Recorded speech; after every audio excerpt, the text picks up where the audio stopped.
of dealing with and getting Trump in New York? I'm the candidate in the race who has the experience with Donald Trump. I was the chief deputy in the attorney general's office. And lo and behold, he just got Trump just this week, nailed him, got him guilty. And then here's Alina Habba to wrap it up. We can't look at this as a big W. I think it is a bit more of a ruse, to be honest.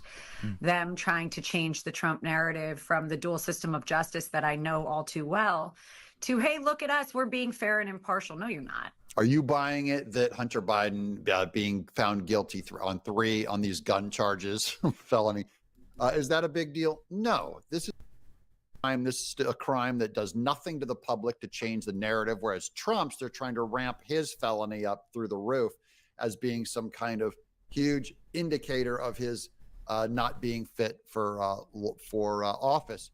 I think that Hunter, by the way, getting away with this long and not being prosecuted shows how weaponized the Democrats already are using our legal system, that it's unfair, that he gets a unique benefit of being avoided all this time. I'm Doug in exile.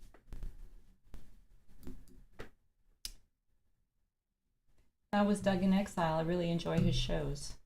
Okay, and that's sort of the update on the drama unfolding in America, which is very entertaining.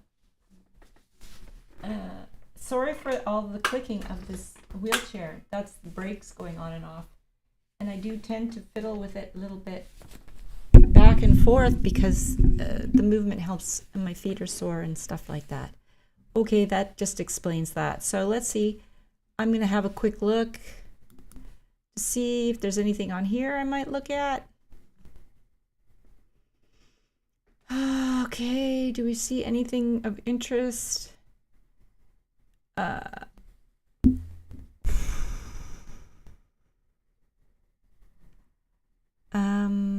Art, The Art of Being Alone, with a motivational speech by Jordan Peterson.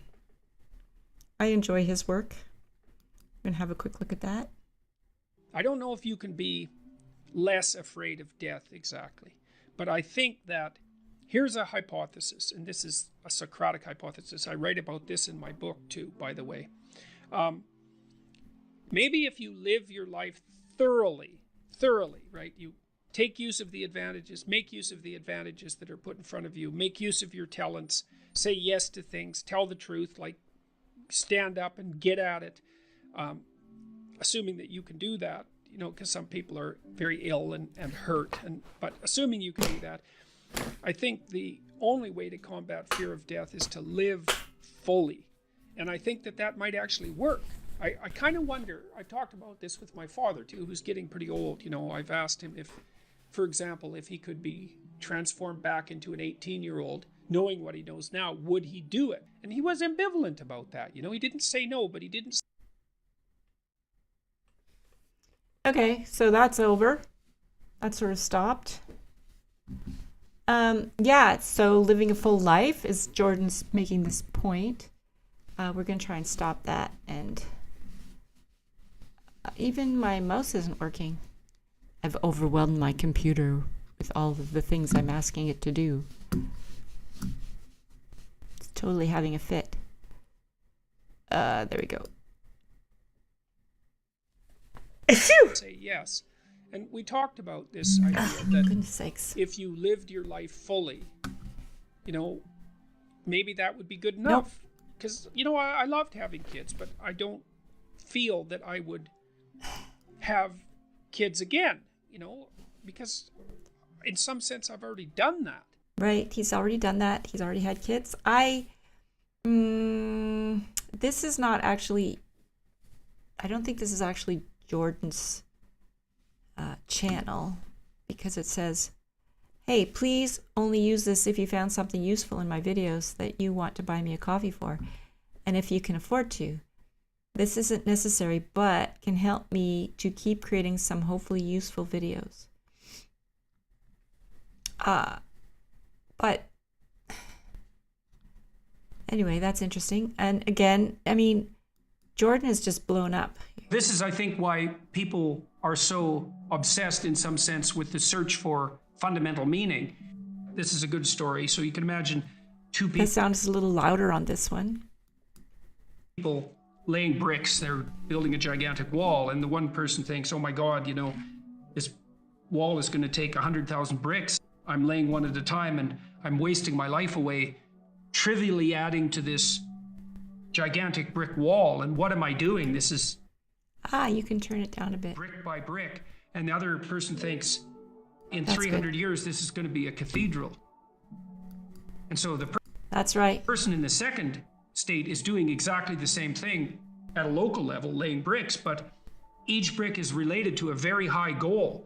And that means the reward that's attendant upon the laying of the brick is proportional to the goal of the entire behavioral process. This is great. This is great. So here we are at the point where we're like, well, your life is one of those bricks.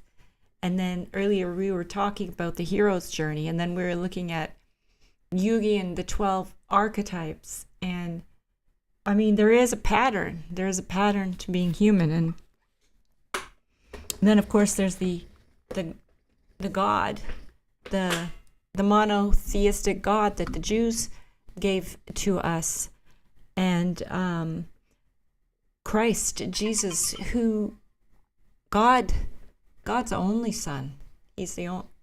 Jesus is God's only Son, who He sent, who came down and walked the earth and died on the cross and was resurrected and gave us a model of, it gave us the foundation for how to live here. And so there's just a lot. It's just a lot of things going on for us to live our best lives, to recognize that your life is, that you're the center of your own life, and that there are parts of you that have been sorted out through psychoanalysis, that when we look at the psychoanalysis kinds of things that have, especially the Jungian, I suppose this is why I'm interested in a lot of the things that we get to hear Jordan say, because he's pushed, he was canceled, and he had to push back and stand up and not and find that sure-footedness that he has in his speech and become a better person with everything that he does all the time. So what else we got?